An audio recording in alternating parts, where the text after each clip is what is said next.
Muy buenos días, amigos televidentos y amigas televidentas. Su servidor Jorge Borges Rodríguez, de nuevo presente con ustedes y lo hago con muchísimo gusto, muchísimo placer y agradecimiento a todos aquellos que me están prestando atención, ¿verdad? Vamos a echar otro video. mm, Ahora tengo un micrófono que yo creo que sí sirve. Y entonces vamos a tener un buen sonido, ¿verdad? Que estaba fallando los días anteriores. Y bueno, ya tenemos la solución y está actuando. Aquí lo ven, ¿no? El de aquí a veces no se ve, ¿verdad? Pero vamos a ver. Bien, miren, el video actual es apto para todo público y lo llamo Hacia Asia. Asia es dirección que se encamina en una dirección y Asia es un continentote gigantesco, el más grande continente del planeta. Juntando las dos Américas, que cada una es un continente, no llega a la superficie de Asia, es una cosa gigante, ¿verdad? Bien, eh, entonces nos dirigimos a Asia. Eh, ¿A qué? ¿Cómo que nos dirigimos? Pues, está muy lejos, el avión debe salir carísimo, en fin, ¿cómo que nos dirigimos? Bueno, nos dirigimos porque va a ser el centro de la historia planetaria de nuevo, ya lo fue, y ahora de nuevo lo va a hacer. ¿Por qué? Porque están fallando fuera de Asia muchas cosas, ¿verdad? Muchísimas cosas. Eh, Quiero plantearles a ustedes unos conceptos. Uno de ellos, el de frontera geopolítica, ¿verdad? O sea, eh, conocemos las fronteras clásicas. Algunas de ellas son debido a a la geografía, a la orografía o a la hidrografía de una zona del planeta. Hay ríos que separan un país de otro, hay ríos que configuran otro país eh, y que, bueno, hasta donde llega su influencia, pues ahí establecen fronteras, pero son fronteras físicas, bueno, las cordilleras, ¿verdad? Eh, el, eh, los que dicen que la Unión Soviética ganó la Segunda Guerra Mundial desde el año 37 tienen algo de razón. Lograron llevarse sus fábricas de armamento, tanques, artillería y todo eso, aviones y todo, más allá de los Urales, ¿verdad? A una ciudad que le llamaron luego Tangrad, así Petrograd, Stalingrad, Leningrad, bueno, ahora Tangrad, ¿verdad? El lugar de los tanques, no el lugar de Pedro, ni de Lenin, ni el de Stalin, el lugar de los tanques. ¿Verdad? Entonces, Chelyabinsk salió hace no muchos años porque cerca de ahí cayó un aerolito que iluminó la madrugada de esa zona y muchos automovilistas y camiones tomaron todo aquello, ¿verdad? Impresionante. Eh, ¿Por qué? Porque de aquí a que llegaran los alemanes a destruir aquello, pues les pegaban en la torre, ¿verdad? Tendrían que dispersar muchos sus ejércitos, ya los tenían alejados de sus centros de abasto, imposible que pararan la producción soviética de armas y tarde o temprano pues ganaron, ¿verdad? Eh, y bueno, también en la posguerra, cuando el general Eisenhower ya como presidente de Estados Unidos, pues va a estrechar una mano que antes había estrechado la de Hitler.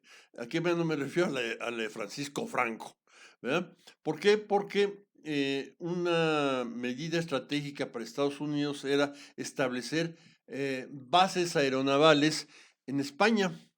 De aquí a que cualquier fuerza quisiera neutralizarlas, cualquier fuerza terrestre quisiera neutralizarlas, pues recibía cualquier fuerza terrestre, cualquier fuerza soviética.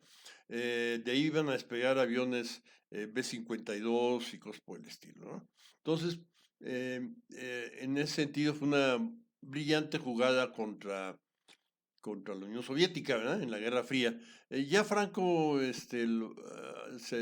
lo había percibido de, de- de que España, un hueso duro de roer, eh, no iba a derrotarlos, pero no iba a ser derrotado. Eh, los alemanes quisieron espantarlo, Hitler quiso espantarlo y no se dejó, ¿no? Eh, este personaje pues tuvo muchísimos más defectos que virtudes, pero esta fue una virtud, hay que reconocerlo, ¿verdad? Eh, Contra Hitler, ¿verdad? Y luego pues de eso se dio cuenta Eisenhower, que no era ningún tonto, era un gran general, y estableció esta alianza, ¿verdad? Que pues le dio demasiado aire a... Bueno, no hablaremos de la historia española, vamos a hablar de eh, la... Entonces, Pirineos, los montes Urales son fronteras solidísimas, muy sólidas, ¿no? Eh, ¿Qué pasa ahorita? Pero las fronteras geoestratégicas son muy flexibles y esas cambian con las circunstancias históricas.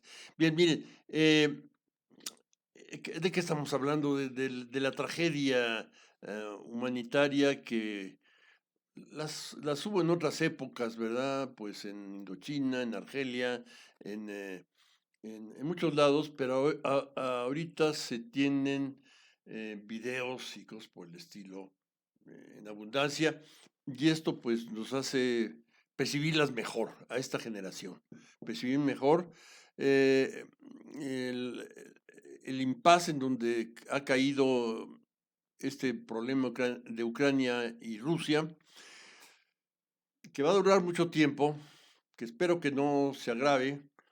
eh, Rusia no va a perder la guerra. No me imagino a los ucranianos desfilando victoriosos por Moscú. No me los imagino. Pero tampoco va a ganarla. Y mientras va a haber este tipo de situaciones. Semejante a Estados Unidos en Afganistán o Estados Unidos en Vietnam, ¿verdad? No le va a ganar. Tampoco íbamos a ver vietnamitas desfilando en Washington, ¿verdad? Pero ganarla nunca. Entonces, esto es de estos pantanos en donde cae la historia, ¿verdad? La historia, por lo menos la historia militar, porque la otra historia avanza siempre, ¿verdad? La tecnológica, comercial, todo eso, eso avanza mucho, científica, cultural, ¿verdad? Por eso muchas fronteras se establecen según el idioma, ¿verdad? Bien, tenemos esto, pero la cuestión está, vemos cosas terribles y vemos comentarios idiotas, ¿verdad? También, sí. Vaya, Zelensky ya nos tiene acostumbrados, el presidente de Ucrania es muy tonto. Creo que era buen cómico, pero muy tonto en esto, ¿verdad? Y sale con tarugadas como que les pide un fast track a, a la OTAN para ingresar a la OTAN, ¿no? Cuando necesitas unanimidad y, bueno, o le pide fast track para ingresar a la Unión Europea, cuando también necesitas un proceso que lleva años y años, ¿verdad? Bueno, del otro lado también, nada menos que Medvedev, que fue breve tiempo cuando la constitución rusa estaba diferente. eh, Putin le tuvo que dejar encargada la presidencia por un tiempo a este hombre, ¿verdad? ¿Qué cosas dijo? Algo así como que ya derrotamos a los nazis, se metieron con nosotros y ya los vencimos, pero no los vencieron los rusos.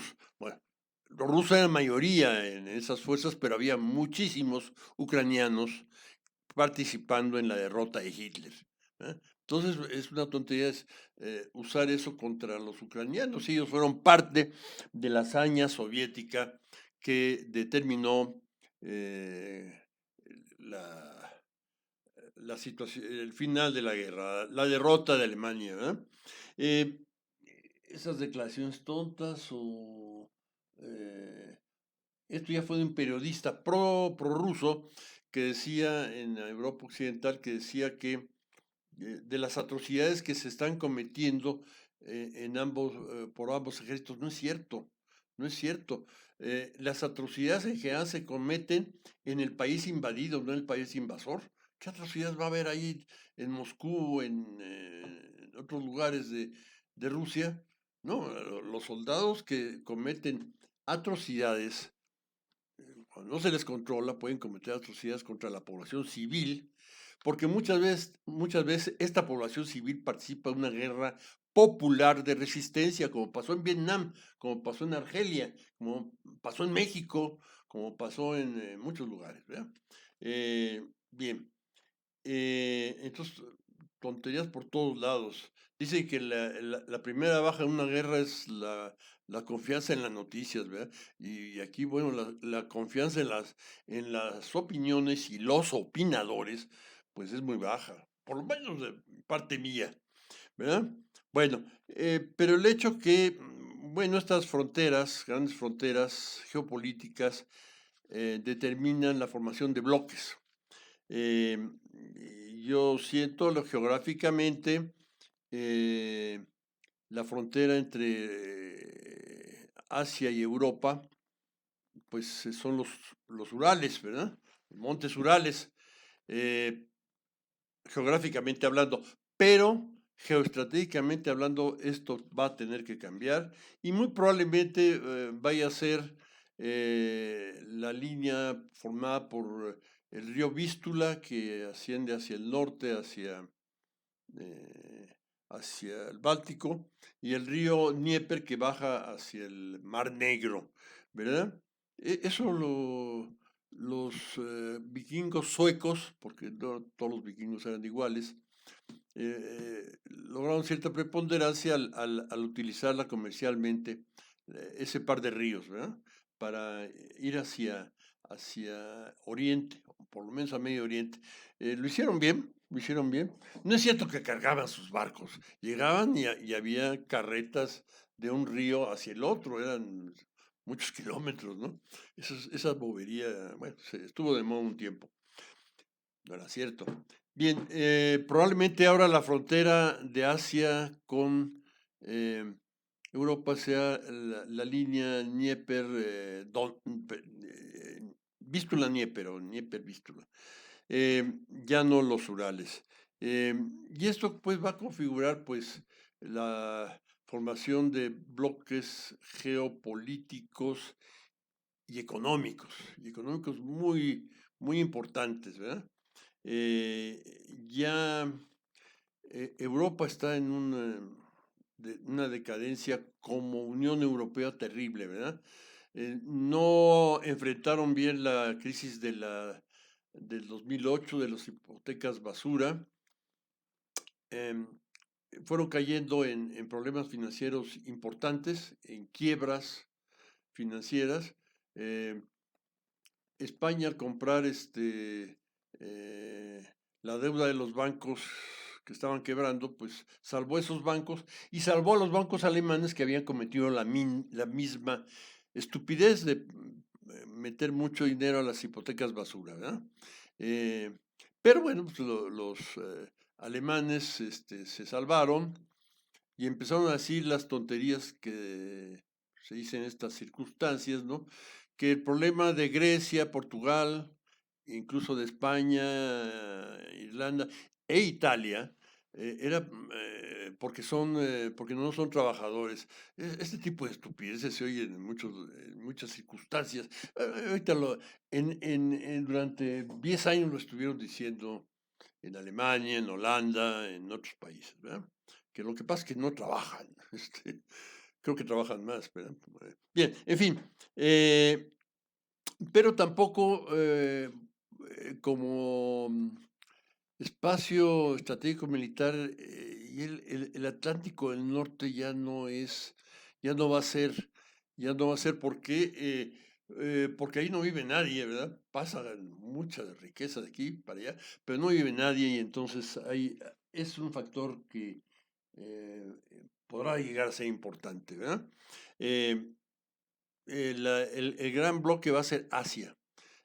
Eh, cuatro países fundamentalmente con fuerza en diferentes sentidos. Rusia, que no, que no tiene fuerza económica, pero tiene fuerza militar y muy avanzada, tan avanzada como la americana, cohetes, todo eso, ¿verdad?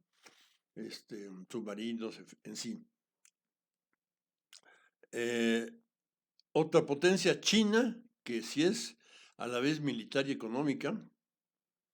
China ya empezó a usar sus armas económicas, ha estado empezando a vender deuda norteamericana.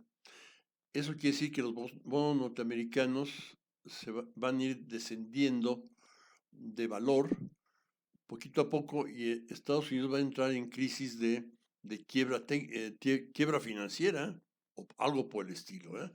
Al ir, si una compañía, sus acciones pierden y sus bonos pierden valor en el mercado, porque alguien importante los está vendiendo, pues entran aunque sea una fábrica que produzca cosas muy buenas, entra en problemas de falta de pago y de lo que llaman por ahí quiebra técnica, le llaman, ¿no? Eh, esto lo están usando los chinos y además China tiene un ejército, unas fuerzas armadas muy fuertes. Algo similar pasa con la India, ¿verdad? Que es líder en producción de muchas cosas, por ejemplo, en fármacos y ese tipo de cosas, y ese es otro país. Todos estos son países tecnológicos. Rusia, China, India tienen alta tecnología y otro que la ha ido adquiriendo es Irán. Irán, que además junto con Rusia tiene el poder del petróleo y del gas, ¿verdad?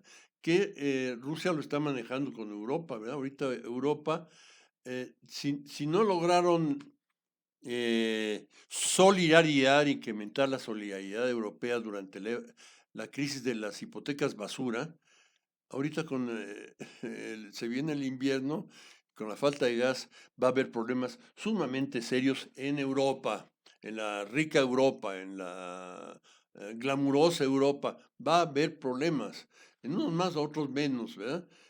Más Alemania y la parte de Europa, menos Francia, su industria nuclear su generación nuclear es muy importante, pero además, pues tiene una sólida relación petrolera con Nigeria y España y Portugal tienen los principales puertos de ingreso de gas desde América, los principales puertos de recibir buques butaneros y em, con con gas líquido y regasificar. Esas plantas no son ninguna tarugada y las tiene España principalmente y Portugal también. Entonces, bueno, ahí no la van a llevar tan mal, ¿no? Quizás haga negocio con la Europa apurada, ¿verdad? Bueno, esto va a pasar. No cultivaron su soledad a tiempo y ahorita esas tarugadas de que esos no trabajan y eso, pues ahora ya se perdió, ¿no? ¿Con qué eh, va a sentirse solidaria Serbia o Hungría con Alemania? Pues no. O o Italia, solidaridad con Holanda y Bélgica, pues tampoco. ¿Verdad? Que las mismas idioteces decían en Holanda, ¿verdad? Y en Bélgica, ¿verdad? Entonces, bueno, hay este desbarajuste europeo. A Europa le han faltado grandes estadistas. No eran suficientemente buenos Schroeder y Chirac, pero luego se entró a la mediocridad personificada en la señora Merkel, Angela Merkel, en Alemania y en Francia, gente como Hollande, y antes de Hollande, un tipo que no era mediocre, era pésimo, que fue Sarkozy. Era una especie de Trump europeo. Ha faltado, lo que tuvieron otros estadistas en otro tiempo. Pienso en de Gaulle y Adenauer, pienso en Willy Brandt y Pompidou y Giscard, en Kohl y Mitterrand. Estos eran estadistas de otra dimensión, ¿verdad? Vamos a ver ese horizonte, una Asia muy fuerte, ¿verdad? Con una parte muy adelantada tecnológicamente, que es Irán, pero con una serie de fanatismos religiosos que son muy peligrosos. Con estos bueyes hay que arar, ¿no? No hay con quién bailar más que la situación real, ¿no? ¿Qué pasa? ¿Dónde estamos nosotros? Pues en América. ¿Qué pasa con las Américas? Insisto en hablar que en los dos continentes llamados América, América del Norte y América del Sur, ¿qué pasa? Bueno, tenemos un país que eh, tecnológicamente ha sido no solo líder de América, líder mundial, que es Estados Unidos, y económicamente, pues me caso que lo fue en el año 48-49 del siglo pasado, es la posguerra, ¿verdad? En Estados Unidos se producía el 70% del producto mundial bruto, ahí, dentro del territorio. Entonces, esto es muy importante. Tenemos que establecer los países latinoamericanos, nos estamos uniendo bastante, ha habido mucha participación de la diplomacia mexicana en ese fenómeno y tenemos que establecer un bloque para eh, ir negociando con Estados Unidos el cese del injerencismo norteamericano en toda América y una situación de colaboración. Pues es el que tenemos cerca, el gran mercado que tenemos cerca, la gran fuente tecnológica que tenemos cerca, en fin, y México lo tiene más cerca que los demás, Estados Unidos, ¿verdad? Entonces tenemos que negociar con ellos, convencerlos. Alguna época yo jugaba mucho con la idea que Estados Unidos ya se había independizado de Inglaterra, pero le faltaba independizarse de Israel. Y sigo pensando eso, ¿no? La gran potencia a las vaivenes de gente como Menachem Begin y Netanyahu y todo eso. Están jugando, el león está jugando el juego del cordero. Bueno, no el cordero, pues sí uh, tlacuache, ¿eh? Bravo pero pequeño, ¿no? Bravo y peligroso. Bueno, pero también tiene que liberarse de Cuba. Estados Unidos tiene que independizarse de Cuba. ¿A qué me refiero? Eh, eh, Son 70 años ya de un estancamiento, un pantano de la relación Estados Unidos-Cuba. Empezó a caminar en ese sentido Obama, pero no se siguió esa política, ¿verdad? Llegó a entusiasmar incluso a descendientes de cubanos exiliados en Estados Unidos que decían, bueno, vamos a hacer negocio con la Cuba de Castro, ¿verdad? Todavía vivía Castro, Fidel y el presidente, su hermano era presidente. Podía haber sido, pero no pasó. No pasó y por ahí podía haber jalado la cosa. No todo el exilio cubano en Miami es fanático como Marco Rubio y eso. Muchos ya ven pues, se puede hacer negocio, ¿verdad? Este, este, este personaje planteaba hacer de Cuba una meca en cuanto a la atención médica, un lugar estelar a nivel mundial en cuanto a atención médica, que están muy avanzados los cubanos. Pero no se logró. Pero Estados Unidos lo necesita y América lo necesita y América debe promoverlo. La diplomacia latinoamericana debe promover ese eh, arreglo, esa reconciliación entre la potencia imperial, que ya no es tan imperial, y una potencia comunista, pues, que ni está comunista ni es, está fregada, ¿no? Cuba, por desgracia. Uf, y además sale lo de Italia, ¿no? Un régimen tipo Mussolini en Italia. ¡Ah! Está mal el menú, ¿verdad?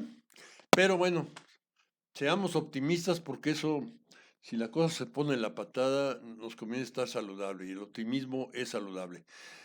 Muchísimas gracias, y hasta el próximo, ¿qué? Video. Vamos a cerrar esto.